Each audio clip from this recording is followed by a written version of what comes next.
રાજકોટના પ્રથમ નાગરિક કહેવાતા મેયર નયનાબેન એક પછી એક વિવાદનું કારણ બની રહ્યા છે, કારણ કે નયનાબેન કામો જેવા કરે છે જેને લઈને તે વિવાદનો મુદ્દો બને.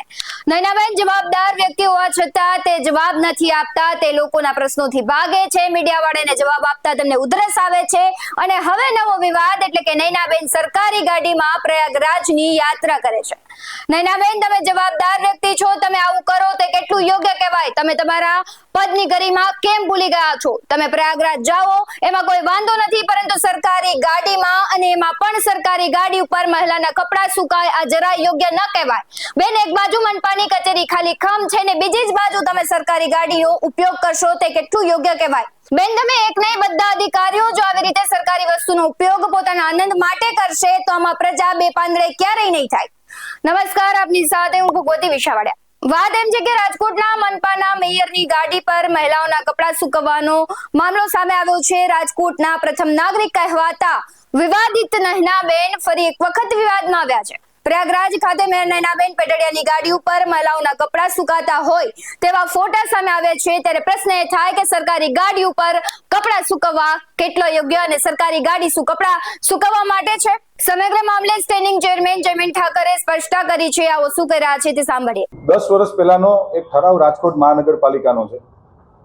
માન્ય મેયરશ્રી હોય કે કોઈ પણ પદાધિકારી હોય, ગુજરાતની અંદર જ્યારે પણ એનો પ્રવાસ થતો હોય છે ત્યારે એમને પેટ્રોલ કે ડીઝલનું ભાડું ચૂકવવામાં નથી આવતું, પરંતુ ગુજરાત બહાર જ્યારે કોઈ પણ પદાધિકારી જાય, માન્ય મેયરશ્રી, ડેપ્યુટી મેયરશ્રી કે સ્ટેન્ડિંગ કમિટીના ચેરમેનશ્રી કે નેતાશ્રી કે દંડકશ્રી, રાજકોટ મહાનગરપાલિકામાં 5 પદાધિકારી પાસે સરકારે કાર આપી છે, અન્ય મહાનગરપાલિકાની જેમ જ.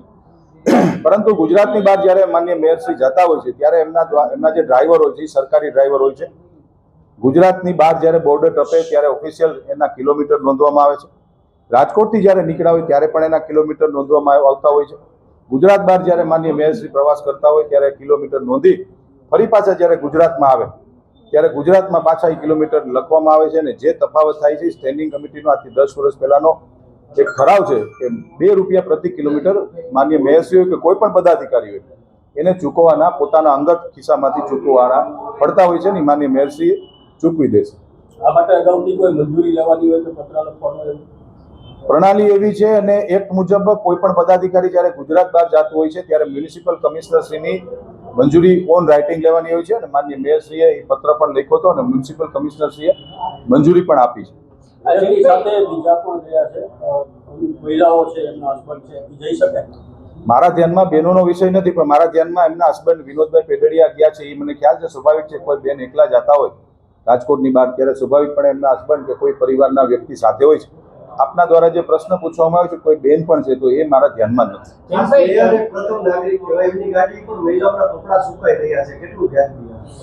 એ ગેરવ્યાજબી વાત છે, એ હું સ્વીકારું છું. એ ગેરવ્યાજબી વાત છે, ન થવું જોઈએ. કારણ કે ગાડી એ સરકારી ગાડી હોય છે ને સરકારી ગાડીનો ઉપયોગ આ પ્રકારે થાય એ ન થવો જોઈએ. આપની વાત સાથે હું વ્યક્તિગત સ્વરૂપમાં હું સ્વીકારું છું, ન થવું જોઈએ. જૈનભાઈ, ₹2 પ્રતિ કિલોમીટરનો ચાર્જ મેયર ચૂકવશે, પરંતુ સામાન્ય માણસને કોઈ પ્રવાસ કરવો હોય તો એ 10 થી ₹12 પ્રતિ કિલોમીટર થતો હોય છે.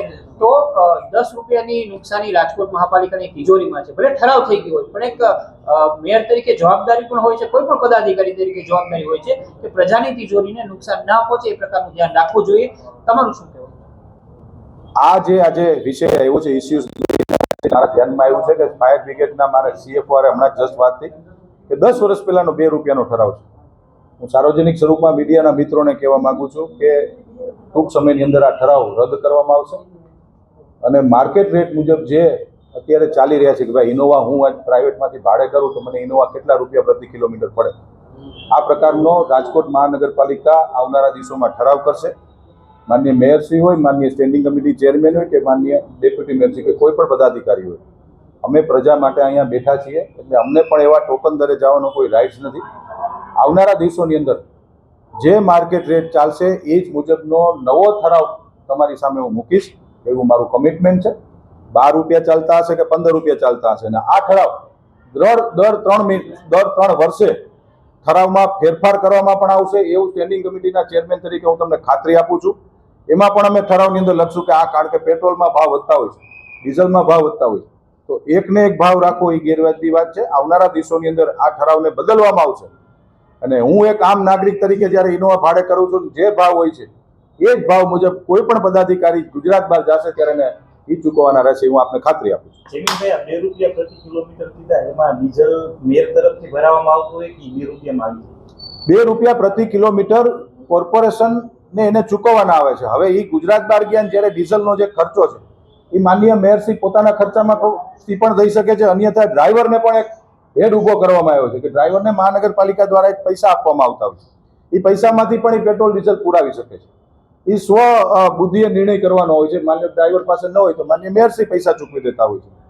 એવું કોઈ ઠરાવમાં સ્પષ્ટીકરણ નથી કરવામાં આવ્યું, પરંતુ આવનારા દિવસોમાં એ પણ સ્પષ્ટીકરણ કરવામાં આવશે કે સ્ટેન્ડિંગ કમિટીના ચેરમેન મેયર હોય કે કોઈ પણ પદાધિકારી હશે, આ ચોક્કસથી ઠરાવ બદલવામાં આવશે ને આવશે. આ પ્રજા માટે બેઠા છીએ. એક સિટીઝન તરીકે ઇનોવા કોઈ પણ વ્યક્તિ લઈ જાય છે, એને જે ભાવ પડશે એ જ ભાવે કોઈ પણ પદાધિકારીને ચૂકવવાના રહેશે. આમ તો જયમીનભાઈ પણ સરકારી અધિકારી જ છે એટલે તો નયનાબેનને બચાવવાના પ્રયાસો કરશે જ, પણ સાવ આમ ન હોય તમે મફતની મજા કરવા હાલી નીકળો એ 1% પણ વ્યાજબી ન કહેવાય.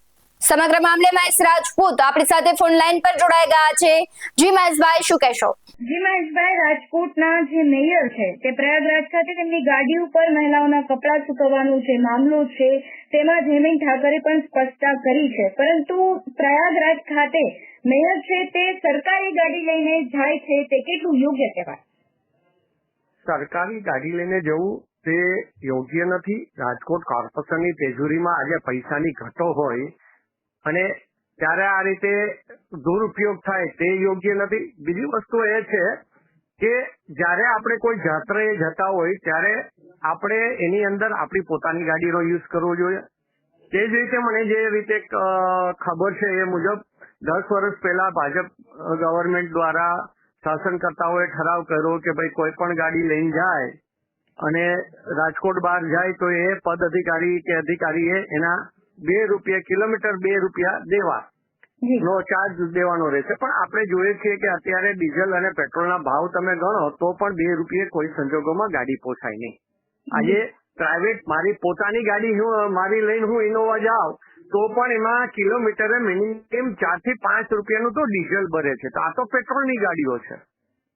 એટલે આ વસ્તુની અંદર મિનિમમ 2 રૂપિયાની આજના ભાવને બધાને ધ્યાનમાં રાખી મિનિમમ 8 રૂપિયા અંદર હોવા જોઈએ. કારણ કે પ્રાઇવેટ ગાડી તમે કરવા જાઓ તો ડીઝલની ગાડી પણ 15 રૂપિયા કિલોમીટર આવે છે ને એનાથી હલકી કક્ષાની ગાડી થોડીક ઇનોવા લો તો 12 રૂપિયા 13 રૂપિયા કિલોમીટર ચાલતી હોય. ત્યારે માત્ર 2 રૂપિયામાં જલસા કરવા પ્રજાના ટેક્સના પૈસે તે યોગ્ય નથી. કોઈ પણ શાસક કરતા હોય, પછી એ ભાજપ હોય કોંગ્રેસ હોય, બધાને આ વસ્તુ લાગુ પડે છે કે આ રીતે પ્રજાના પૈસાનો ગેરઉપયોગ ન હોવો જોઈએ. બીજું કે તમે મેયરની ગાડી છે તો મેયરની ગાડીની એક મર્યાદા હોય, એની ઉપર તમે કપડાં ન સૂકવી શકો તે પણ ગેરવ્યાજબી જ છે. કારણ કે તમને તમારા પદની ગરિમાનો તમને કોઈ ખ્યાલ નથી. સરકારી બાબુઓ પોતાના પૈસા બચાવવા પ્રજાને માર આપે છે. તમે કહો છો કોર્પોરેશન પાસે પૈસા નથી તો શું કામ મનપાને માર પડે એવા કામ કરો છો? અને મુદ્દો તો એ છે કે તમે સરકારી ગાડી પર કપડાં સૂકવો છો. એ સુધરી જાઓ. તમે તમારા પદની તો ઠીક પણ સરકારની પણ શરમ નથી રાખતા. સમગ્ર મામલે તમારું શું કહેવું છે કમેન્ટ કરી જરૂરથી જણાવજો. આવા જ વધુ અહેવાલો સાથે ફરી મળતા રહીશું. તમે અમારી YouTube ચેનલને સબસ્ક્રાઇબ કરવાનું, અમને Facebook અને Instagram પર ફોલો કરવાનું ભૂલશો નહીં. બાકી નવી અપડેટ્સ મેળવવા માટે આપ જોતા રહો BS9 TV ન્યૂઝ. નમસ્કાર.